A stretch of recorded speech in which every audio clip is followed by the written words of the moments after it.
Hello there, and welcome to the How to Market Your Horse Business podcast. I am so glad you're joining me here today. As you've likely guessed by now, my name is Denise Alvarez. I get to host you here on the podcast. And before we dive into today's topic, I'm going to briefly introduce myself just in case we're new friends, and then we'll jump on in. Now, as I said, my name is Denise, and through my business, Storm Lily Marketing, I get to help dream-chasing horse business owners like yourself to ditch the marketing overwhelm and get the clarity you've been craving so you can grow your horse business in a way that meets your definition of success. Now, I do this primarily through business coaching and then education, such as this podcast, and I have some online learning resources for you as well. Now, I do all of these things because my heart truly is to help you as an equestrian entrepreneur be out in the barn or the arena or behind the camera, behind the computer, wherever it is you are serving in the equine industry. I want to help you do more of that. And so here on the podcast especially, you can expect a mix of step-by-step strategies, essential how-tos, and entrepreneurial mindset shifts that will help you not only see what's possible for your business, but I'm also here to guide you through that process so you can make it happen. And today specifically, we are going to do that by talking about something that I know many of you have faced or said when it comes to marketing your horse business. So tell me if any of this sounds familiar to you. I'm so tired of chasing followers and likes on social media without actually getting new clients. I feel like I'm stuck in a cycle that goes nowhere. I write blog posts because I know people say it's good for SEO, but I don't know if it's actually doing any good or if I'm even getting any business because of it. Or maybe you've said it feels like my marketing is hodgepodge and haphazard, but I don't know what else to do. Now, we're going to talk about something specific that's going to help you with those things today on the podcast, because I do not want your marketing to feel like busy work. It needs to be giving you wins in your business. There needs to be a return. Now, I'll tell you this, if you're not new to the podcast, and won't surprise you, that when it comes to your marketing strategy, I am always going to go straight to talking to you about your audience. Are you niched down? Are you speaking their language? Is your marketing clearly solving their problem? And those things are extremely important, and I have plenty of podcast episodes that dive into those areas. But there is one more thing that's likely to be missing for you if you're feeling like your marketing is busy work, and it might be because you're ignoring this one thing, or you just didn't know how important it is, or you don't like it because it's data. The thing that may be missing is data. Now, I'm going to be super honest with you and let you know that until this past year, for me, data hasn't been a large focus when it comes to marketing for myself or my clients. Now, there are things that I have tracked from day one, 100%, but have they helped me to make decisions in a major way, to see trends in a major way in my business, or to see what's working and what's not?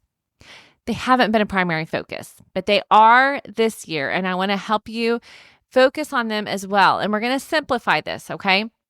Now, I don't know about you, but I'm not afraid of numbers. It's just that when I'm coaching clients, especially, the issues that we are working on are typically more focused on content strategy, goal setting, copywriting for your website or your sales page, launching programs, updating websites, crafting email newsletters that convert, building your email list. And those things are extremely important pieces of your marketing. And so is data. In terms of facts and knowing what the audience is saying has always been key, but the numbers and tracking the numbers haven't been a focus for me, but they are now.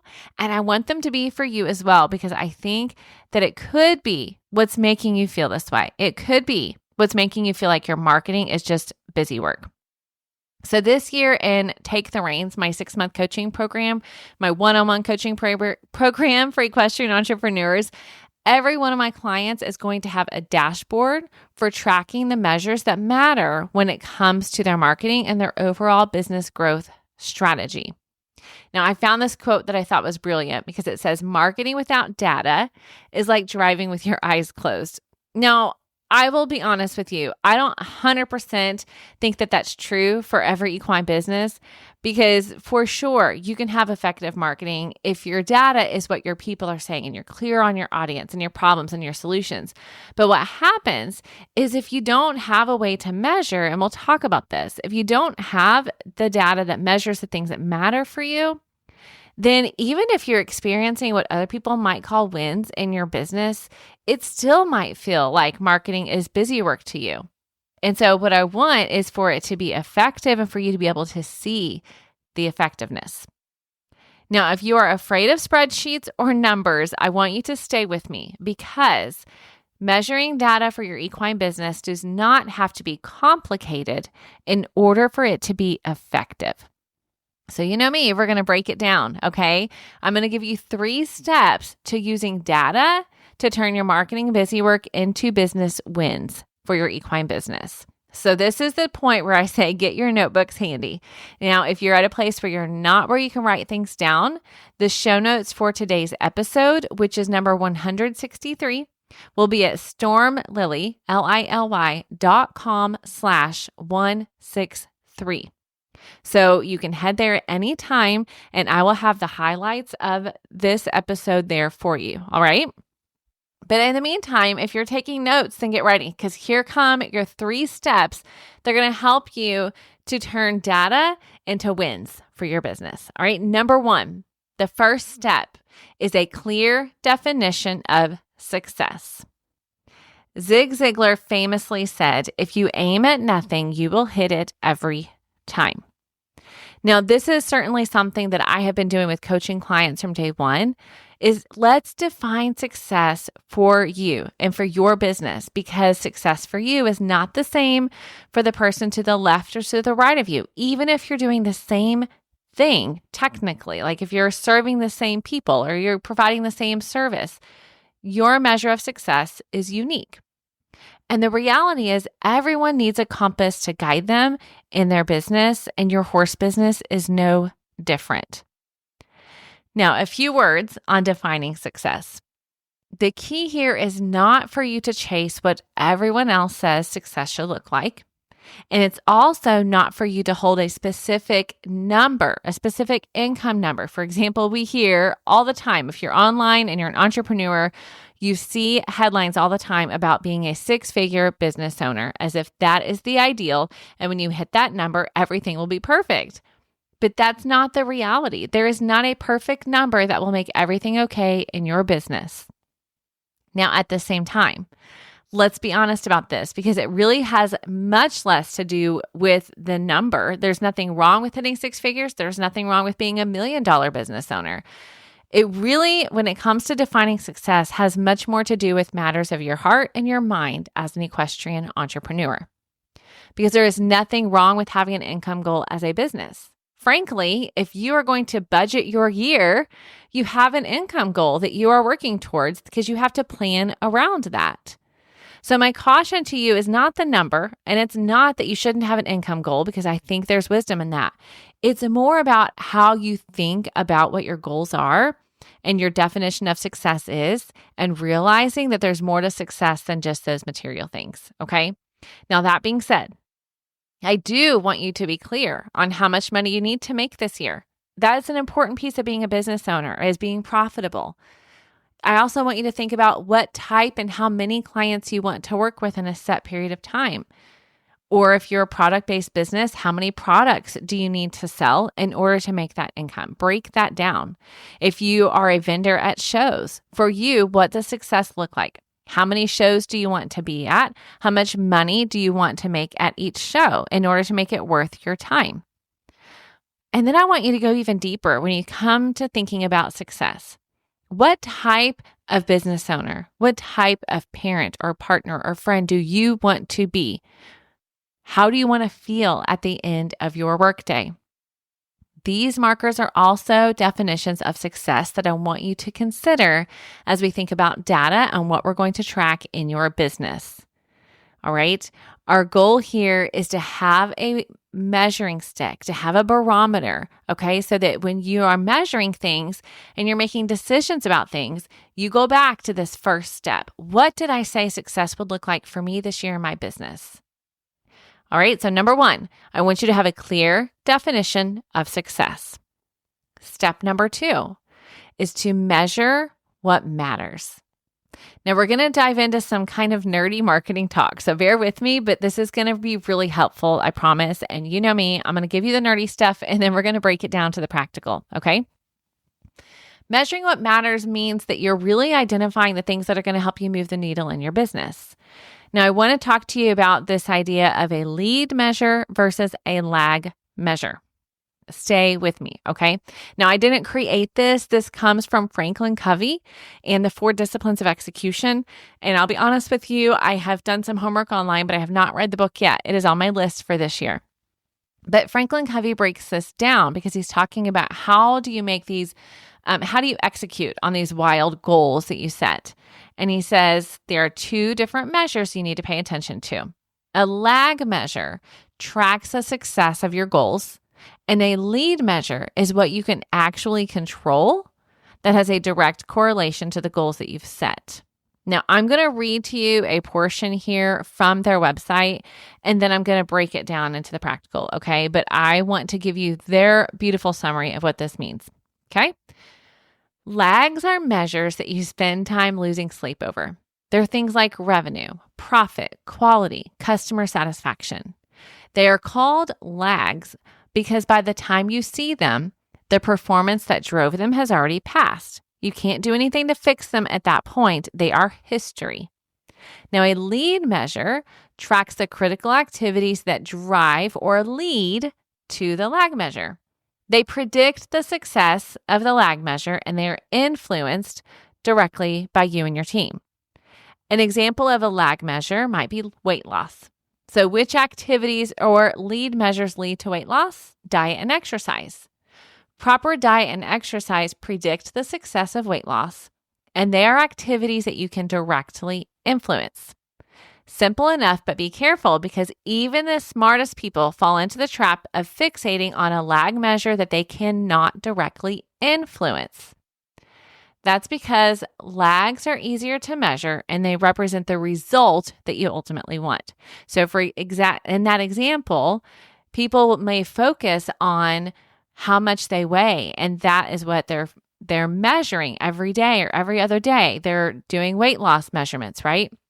Instead of measuring how many hours a week am I exercising, or how many calories a day am I getting, or how much protein a day am I getting. I'm not a nutritionist, but you get the idea, okay?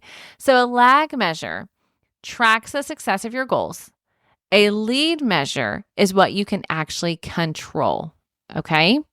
So let's break this down when it comes to marketing in your horse business. What does that look like? You're going to track both. Now, you notice when I read to you that portion from their website, they didn't say ignore one and focus on the other.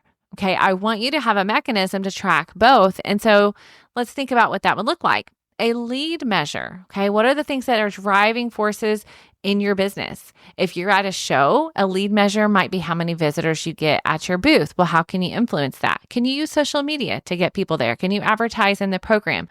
Are there things that you can do to increase that number? A lead measure also might be the number of blog posts that you create because SEO, search engine optimization, is something you're going to focus on. And so you're going to track the number of blog posts and how many words are in the blog post, how often it's going to be. Maybe you're going to track the word count. Maybe you're going to track the days and times that you post something. Maybe you're going to track the number of posts that you did on social media every week or every month because you know that that leads to actual leads in your business, customers in your business. Okay, those would be lead measures. Now, lag measures would be that you're tracking what happens afterwards. So you've made that post. What are you going to track? If it's a blog post, you may track the number of website visits in a certain period of time. You may track the number of clicks on that blog post from Facebook or from your stories. If it's a post, maybe you're going to track the number of views or the number of comments or the number of direct message conversations that were a result. Okay. Maybe for lag, for sure, of course, income is going to be that. If you're tracking followers because you know that Instagram or Facebook or TikTok or wherever you're hanging out or YouTube, wherever you are, the numbers that you know are the right people that you're getting in the door, you're going to track that. Those would be lag measures.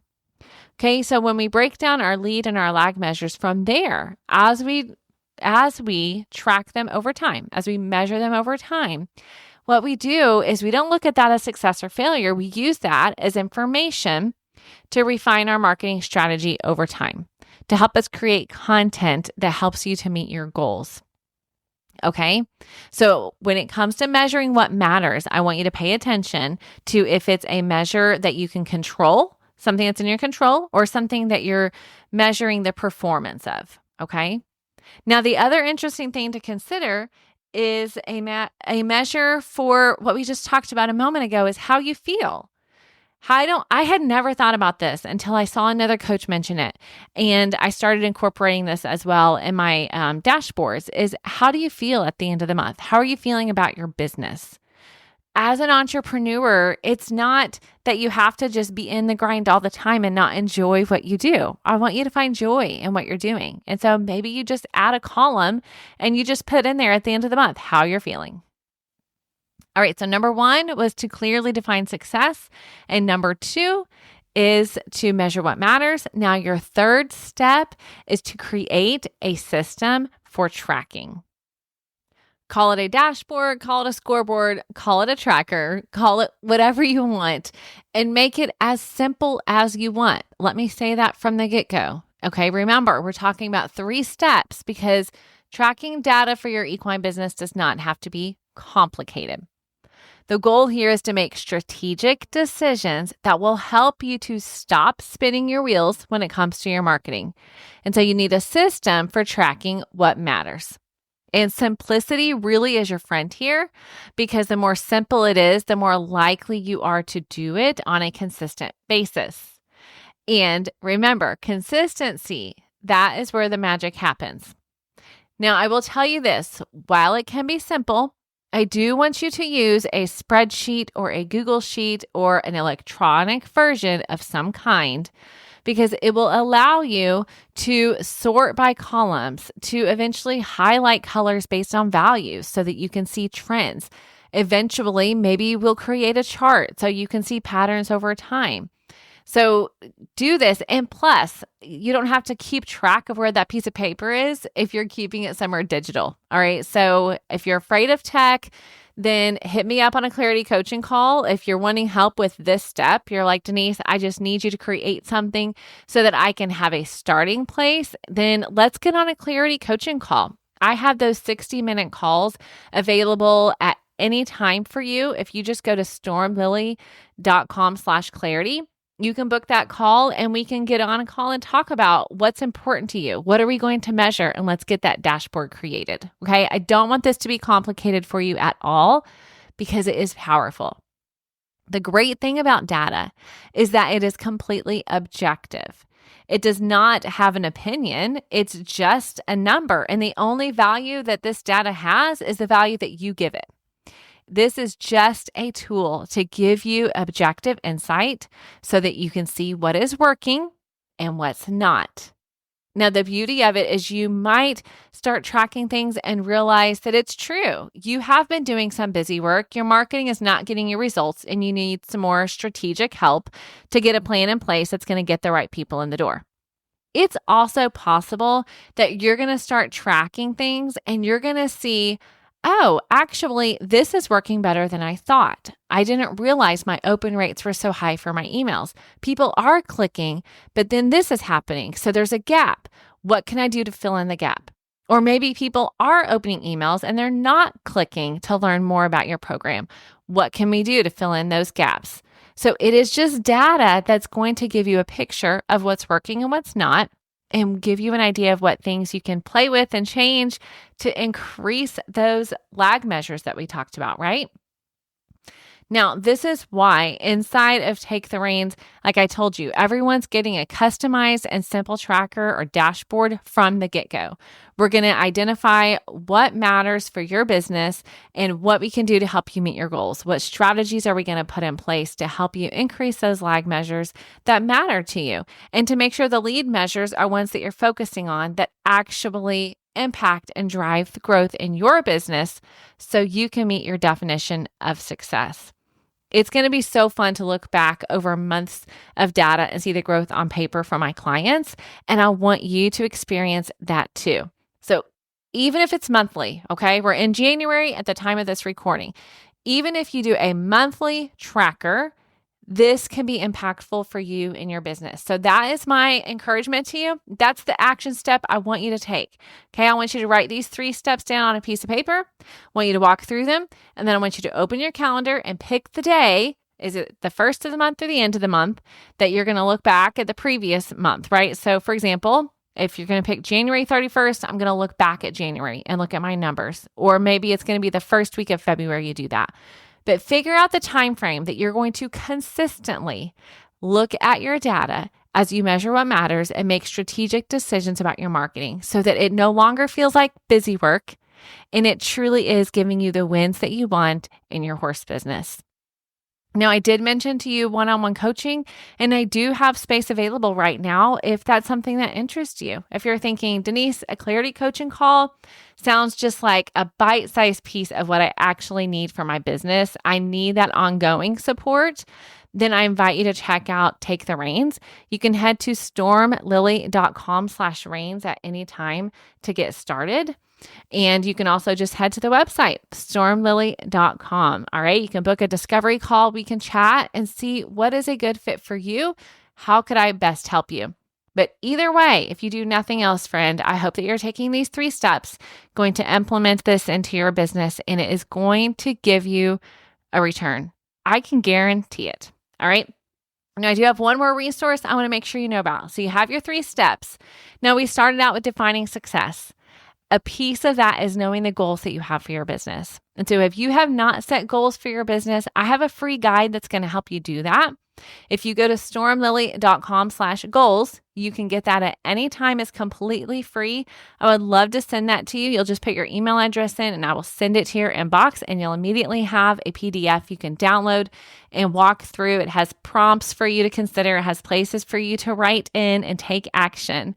So of course, you can get all of the things I've mentioned to you along with the highlight of this conversation on the show notes. So everything is at stormlily.com/163. Okay. Thanks so much for joining me here today. If this was helpful to you, I would love to hear from you. I would love to know what was the one takeaway that you had. Share it on Facebook or Instagram and tag me at Storm Lily Marketing. Send me a message anytime and share it. Think of that one business friend that as you were listening, you're thinking, oh, we were just having this conversation. I wish you would listen to this episode, or I wish he would listen to this episode. Send it on over so they can take a listen. All right. And then stay tuned. I have another wonderful guest to bring you next week. And I'm just going to continue bringing plenty of entrepreneurial goodness for you and your horse business right here on the podcast. Thanks so much for joining me. Have an amazing day.